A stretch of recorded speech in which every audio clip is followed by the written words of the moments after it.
Good morning mga ka-chip. Nandito na naman tayo ngayon sa isang unit natin na Canter for Wells 43 to. Yan, nakikita nyo mga ka-chip. Tinatanggal namin yung mulye o lip spring sa tawag sa English mga ka-chip. So ipakita namin sa inyo kung paano tanggalin, napakadali.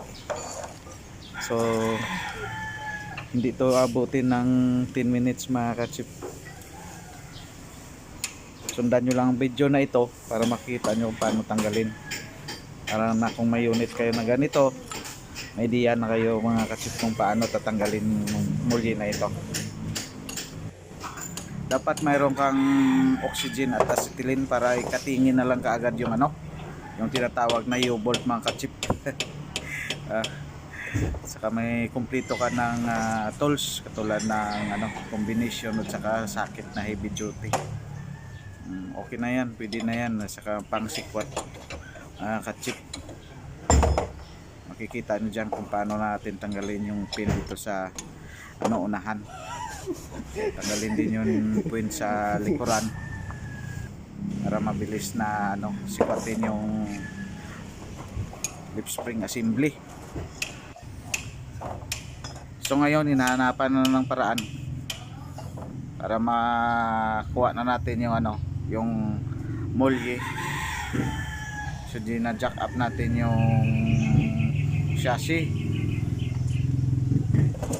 at saka alalayan din ng jack dito sa differential axle para kung kailangan na itaas, ibaba, mayroong jack na nakaalalay mga ka-chip. Tandaan nyo na yan lagi, safety first lagi mga ka-chip, safety first.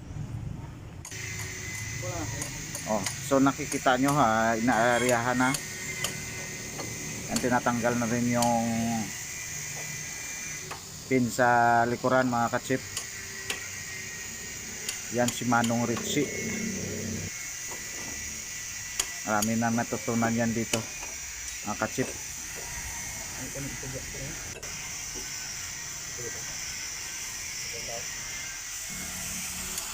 Yan, sisikwatin na natin kasi natanggal na yung pin sa likuran. Kuntik sikwat na para lumabas yung mulye sa pin mismo. Dito sa harap ganon din mga ka-chip, sikwatin din natin para lumabas din yung pin. Yan, tingnan nyo lang mga ka-chip, yan sinisikwat na natin, diba na tanggal na. Yun lang yun, lalayan natin, ingat-ingat lang kasi medyo may kabigatan yan.